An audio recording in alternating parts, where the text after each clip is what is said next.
Bem, boa noite, gente. Boa noite. É um prazer estar aqui falando com vocês sobre um tema que a gente já vem discutindo, né, há um bom tempo, e agradeço ao professor Djalma também pelo convite, né, a estar falando sobre a pós-modernidade, que é um assunto bem controverso, né, e bem interessante também, né, para a gente estar discutindo e pensando o mundo contemporâneo que a gente vive hoje. Então, o termo pós-moderno, por si, ele pode ser compreendido como hipermoderno, globalização ou sociedade globalizada, capitalismo tardio ou até mesmo modernidade reflexiva, tá? São termos que se utiliza e que remete a uma mesma configuração, né, de sistema de mundo que a gente vive. Vou passar para vocês alguns teóricos que pensam pós-moderno diretamente sobre isso e que exploram diretamente esse tema. Um deles a gente já vem trabalhando, que é o Lyotard. Outro é o Jameson, Friedrich Jameson, o Jean Baudrillard. Temos o Bauman também, que é o mais, digamos, o mais pop, o mais best-seller. Por isso não vou explorar ele, porque considero isso, né? O Michel Maffezoli, que é muito bom também para a gente compreender. O Bruno Latour, que é antropólogo, também trabalha diretamente no livro Jamais Fomos Modernos essa questão da configuração de moderno, pós-moderno. Depois temos o Anthony Giddens, David Harvey e o Guy Debord, tá? São nomes ícones assim para a gente pensar essa questão do pós-moderno. Depois a gente tem no Brasil alguns pensadores como Franklin Leopoldo e Silva, temos o José Paulo Neto, o Juremir Machado, e temos perto aqui da gente na universidade, aqui na UFSM, aqui o professor Algonci Soares, né, que ele pensa diretamente a questão do pós-moderno, né. Inclusive tem o orientando dele que está na UNB, agora o Márcio, que eles têm na tese do mestrado dele o título de Somos Todos Ciborgues, que é muito interessante para a gente compreender essa análise do pós-moderno. Bem, mas antes da gente compreender o que é o pós-moderno, eu preciso voltar, eu sei que até a gente tem batido sempre na mesma tecla do que é modernidade, o que é pós-modernidade, mas preciso voltar ao que é modernidade, tá?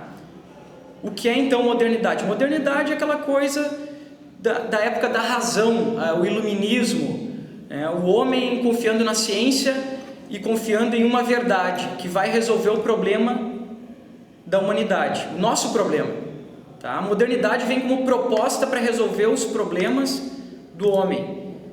Tá? O desencantamento do mundo. Estamos desencantados da época da magia, estamos desencantados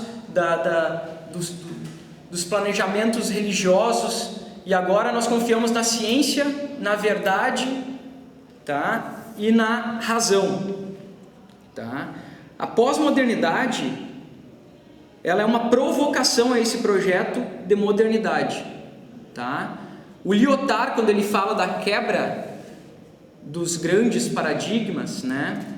A quebra das metanarrativas, ele está fazendo menção em que deixou de funcionar o projeto de verdade da modernidade, não como que as ideologias não funcionem mais, mas como que elas não funcionam mais na configuração em que estamos. Tá? O Lyotard ele apresenta então essa quebra das metanarrativas nesse sentido. O que são essas metanarrativas? São as ideologias que organizavam o nosso mundo na modernidade, e que o próprio Nietzsche já vinha falando, né? Bom, a gente confiou na modernidade a um projeto de verdade, a um projeto de mundo, e o Nietzsche vem e já diz, não está funcionando, por quê? Porque a ciência e a razão não respondem a algo maior, que se chama vida, tá? Não respondem à vida, porque a vida é muito mais. Então a pós-modernidade ela vem como provocação a esse momento. Será que Existem realmente uma verdade? Será que as verdades ditas resolveram os nossos problemas?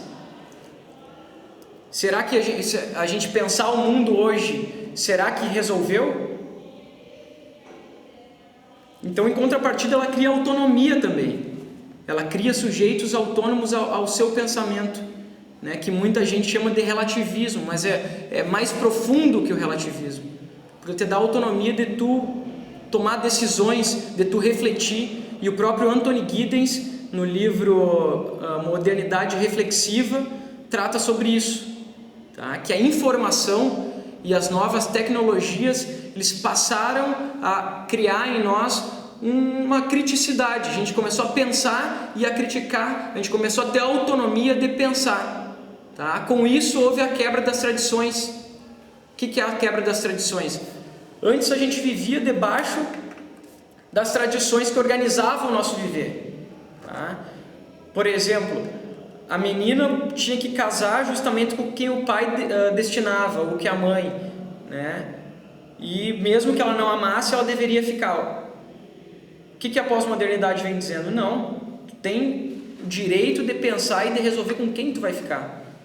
O que tu vai fazer? Tá? Então, o Lyotard ele vem colocando que deixa de existir uma ideia de verdade única, e sim verdades múltiplas, hipóteses, né? Eu me lembro que em 2011 eu estava numa aula, a primeira aula sobre pós-modernidade que eu escutei era do professor Léo Peixoto, era uma aula inaugural aqui no Centro de Ciências Sociais, e eu não conhecia nada sobre o tema, e alguém perguntou para ele: professor Léo, a verdade existe? E ele respondeu: não só existe, como existem várias verdades que se modificam com o tempo. O que é isso senão a verdade enquanto hipótese, né? Popper pode falar sobre isso também. O que isso é hipótese? A gente vive uma hipótese. Tá? E quando ela fracassar, quando ela falhar, que surgir outra hipótese que desminta ela, que se sobressaia ela, então se altera a verdade também. Então esse só um trechinho do que o Lyotard coloca, né? Depois vem o Jameson, Friedrich Jameson, ele prefere não dizer que a pós-modernidade vem quebrando um momento, vem quebrando a modernidade, mas ele coloca como um novo momento do capitalismo. É o terceiro momento do capitalismo tardio. Então a pós-modernidade não é o fim da modernidade, mas sim um novo momento da modernidade, um novo momento do capitalismo. Tá? E que proporciona a variedade de interpretação, né? O Jameson ele é bem ligado à arte, à música, à pintura, né? E ele utiliza de exemplos da arte para nos provocar, para nos mostrar como é que funciona hoje. Antes a gente tinha determinadas obras de arte, ou então certas músicas que eram determinadas certas interpretações delas. Então nós não poderíamos dizer assim: não, mas eu entendi isso de tal coisa. Deveria ser o que o autor, ou quem desenhou, quem pintou, quem compôs, determinou. Mas hoje não, hoje a gente pode olhar uma pintura, a gente pode escutar uma música e sentir e interpretar ela da forma com que nos convém, né? Então é uma variedade de ideias, uma variedade de interpretações que a gente tem. E as tecnologias são responsáveis por isso, por reproduzirem isso, né? Porque antes a gente tinha, por exemplo, uma Mona Lisa, a gente tinha uma Mona Lisa. Hoje a gente tem uma representação de inúmeras Mona Lisa que a gente pode pegar na internet. A gente pode colocar ali na página e vai ter um quadro da Mona Lisa e a gente pode ter essa interpretação em casa mesmo, né? Até tem uma historinha, não lembro quem contou, sobre uma sala de aula cheia de crianças, e que a professora ela chega e diz para as crianças: desenhem agora uma casa e a família de vocês. E as crianças desenham, tá lá, desenha a casa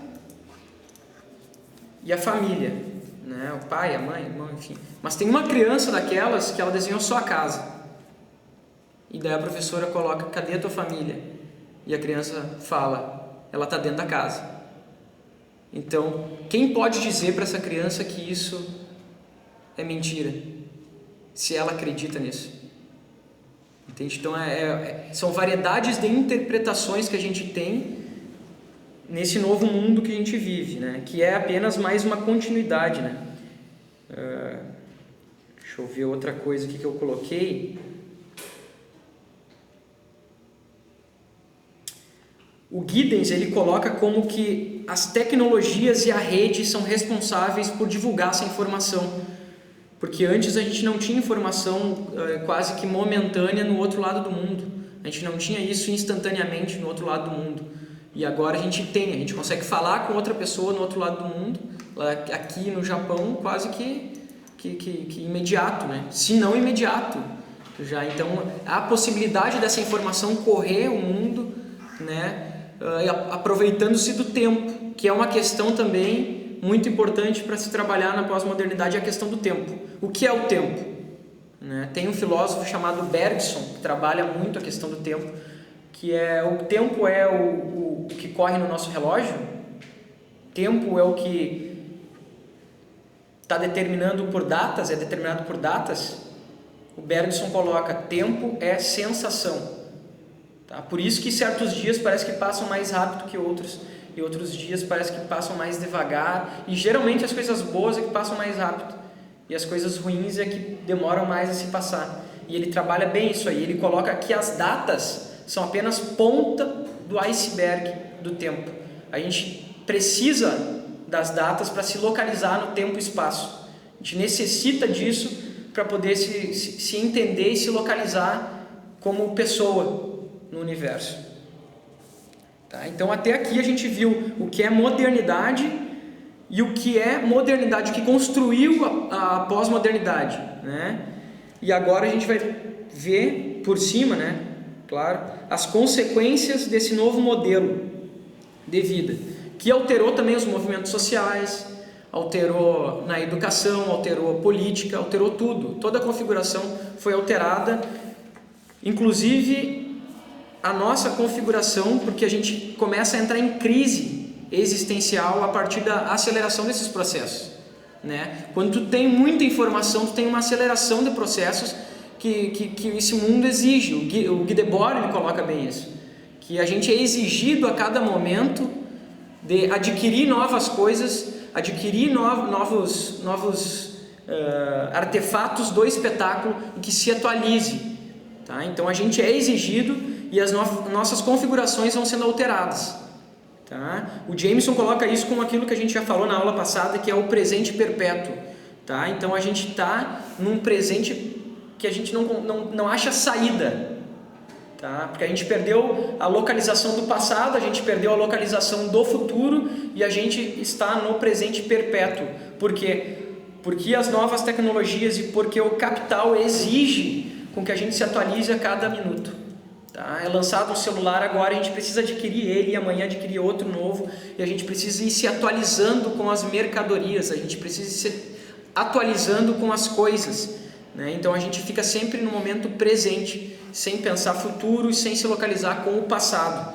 A gente fica preso a isso, e com o presente perpétuo vem algo que ele chama de amortecimento dos afetos, que eu chamo de esmorecimento dos sentidos, né? Com o amortecimento dos afetos é como se fosse uma zumbificação do ser, tá? Como a gente não tem localização e a gente vive aquele presente sendo sugado, a gente perde localização, a gente não consegue mais se localizar em quem nós somos, quem são os outros à nossa volta, e a gente não tem mais tempo de pensar e nem de refletir.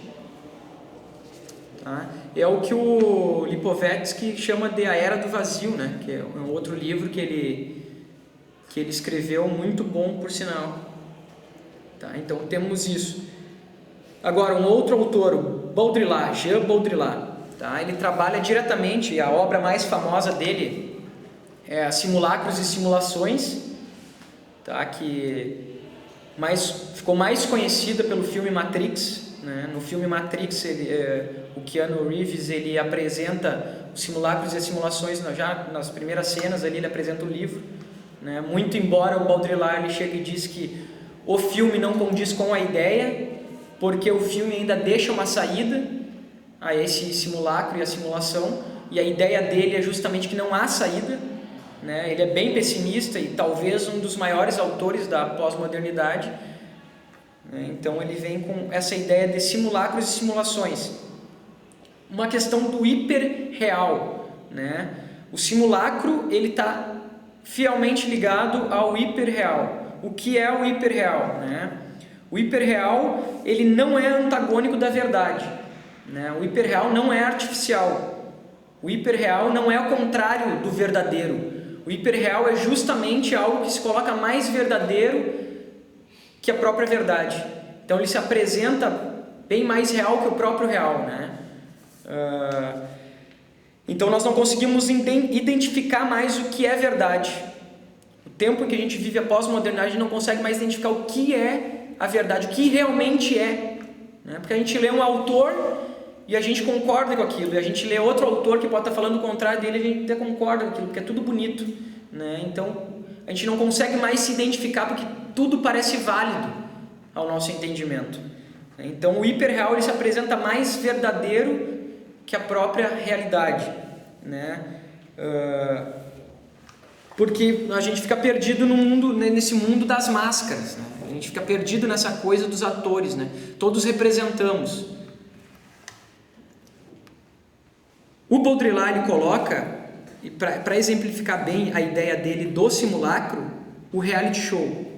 Tá? O reality show que exemplifica muito bem, né? Principalmente o Big Brother, exemplifica muito bem o que é o hiperreal, né? O simulacro é composto por signos, uma simulação que compõe o próprio simulacro. Os signos são as imagens que a gente consome, os signos são as coisas que a gente consome, não pelo gosto, mas pela própria imagem da coisa, tá? E isso faz com que a simulação seja montada e isso faz com que o simulacro exista, né? Um exemplo disso, que eu gosto sempre de colocar, é o suco de tamarindo do Chaves. Tá? Que ele parece de uma coisa, ele tem gosto de laranja, ele parece de tangerina, mas ele é de limão. Tá? Então é isso aí, a gente não consegue identificar do que realmente é a coisa, porque ele tem várias formas, né? Outro exemplo é o filme A Coisa, não sei se vocês viram A Coisa, o The Stuff, que é aquele filme onde, é 1990, o pessoal ele consome uma espécie de iogurte, mas não é iogurte, e não é sorvete também, então ele está entre o iogurte e o sorvete. E todo mundo que consome aquilo se transforma numa espécie de zumbi. Tá? Então o hiperreal é mais ou menos isso, a gente consome algo que a gente não consegue identificar e nem por que estamos consumindo e acabamos nessa zumbificação do ser. Tá? É um processo, até que se coloca, o Baudrillard deixa claríssimo, isso é um processo de esquizofrenia. Tá? A gente não consegue mais identificar o que é real, a gente não consegue mais identificar quem nós somos no mundo em que vivemos. Tá? Tudo isso por conta do simulacro e da ilusão. Alguns filmes que eu passei aqui para falar sobre isso, porque o que é muito tratado, né, na pós-modernidade que pode exemplificar muito bem são os filmes. Né? O próprio Matrix, né, é uma indicação boa para compreender essa ideia do simulacro. Outro filme, Cidade dos Sonhos, muito bom, do David Lynch.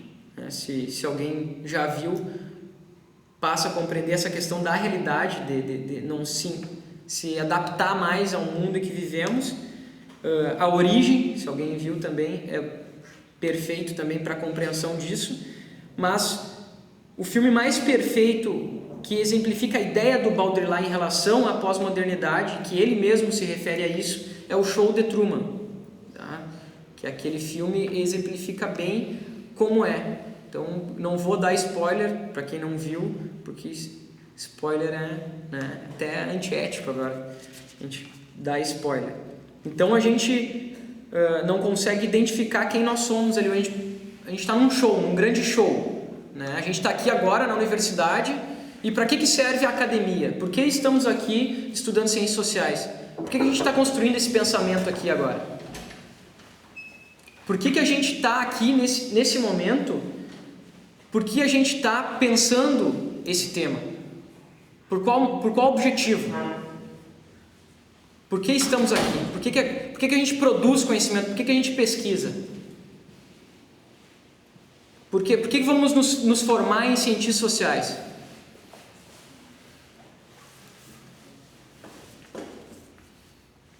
Então, nos encontramos num momento de crise de identificação, né? De identidade. Não consegue mais saber o que queremos por conta da configuração do tempo em que vivemos. Por isso, a pós-modernidade ela não tem mistério nenhum, né? Tem muito crítico da pós-modernidade, e eu também sou um desses, e até sou uma espécie de crítico marginal, né? Que caminho pela beirada do academicismo, mas o que acontece é que o pensamento pós-moderno ele não é nada mais, nada menos do que uma configuração de tempo que a gente vive, né? Que a gente precisa pensar para compreender o momento que a gente vive, né? Uma das coisas que a gente tem falado em aula é sobre a felicidade na pós-modernidade, né? Que a gente tem trabalhado bastante, e a gente vive em um mundo que construiu estereótipos e modelos prontos. A capa de revista influencia no que a gente quer, nos desejos, no consumo, né? A propaganda pode fazer com que as pessoas desejem aquilo, né? Por exemplo, a propaganda de margarina, né? Aquelas famílias felizes, todo mundo alegre, né? Cantando Happy Day, né? E aquilo ali é um estereótipo que a gente deseja, a gente almeja aquilo, né? As pessoas querem consumir aquilo. Então a propaganda, a TV, as revistas, a novela, tudo isso que a gente vê que é de domínio do capital, de quem organiza, né, e media isso, que produz o espetáculo, porque a gente não é o produtor do espetáculo por si só. Eu não produzo o espetáculo por mim mesmo. Eu preciso de uma imagem para mediar, e aí sim construir o espetáculo. É assim que deixa claro o Guy Debord, né? E no mundo onde a gente busca a felicidade, é uma felicidade de estereótipo, né? E definitivamente a pós-modernidade ela tenta pregar isso, e as pessoas têm comprado isso. Mas a gente tem visto onde a gente tem chegado, onde a gente vai parar também, né? E tem uma frase muito bonita que eu gosto, do Ed René. Se alguém conhece o Ed René, ele fala assim, ó: felicidade não é um lugar aonde se chega, mas um jeito como se vai, tá? Por quê? Porque o nosso mundo, ele prega que a felicidade ela está num fim. Se eu passar no vestibular, eu vou ser feliz, né? Se eu concluir o curso agora, eu vou ser feliz. Se eu tiver o carro, eu serei feliz. Se eu me casar, eu vou ser feliz, né? E a gente atinge determinados padrões e não chega a sentir aquela coisa de felicidade, porque é pregado pelo mundo, né? A gente vê os atores, as atrizes felizes da vida, a gente deseja atingir aquele padrão, mas não é assim, porque a felicidade não é um lugar aonde se chega, mas é um jeito como se vai, né? Eu prefiro a frase que felicidade é um mousse de maracujá, porque felicidade é aquilo que a gente gosta e como a gente se sente de verdade no caminho, no processo, né? Então eu trago esse tema hoje aqui bem por cima, para deixar só como interesse mesmo de vocês, para que a gente busque saber mais e compreender, porque é muito profundo isso, né? Para falar sobre isso precisaria de muito tempo, de debates quase infindáveis para trabalhar sobre isso, né? E que a gente possa buscar compreender mais esse tempo em que estamos inseridos, né? E deixo uma frase do Bruno Latour para encerrar, que ele diz assim: há uma coisa, portanto, boa a se falar da pós-modernidade, que depois dela não existe mais nada, tá? Então é isso aí. Eu agradeço a atenção de vocês, né? E que a gente possa, quem sabe, trabalhar junto esse tema, estudar junto esse tema, para a gente pensar como faremos ciências sociais, como faremos filosofia para o futuro, como trabalharemos isso para as próximas gerações que estão vindo. Tá? Muito obrigado. Obrigado ao acadêmico Robson pela bela explanação e que ele continue assim, estudando, pesquisando, verticalizando o conhecimento nessa belíssima temática que é a pós-modernidade. Parabéns.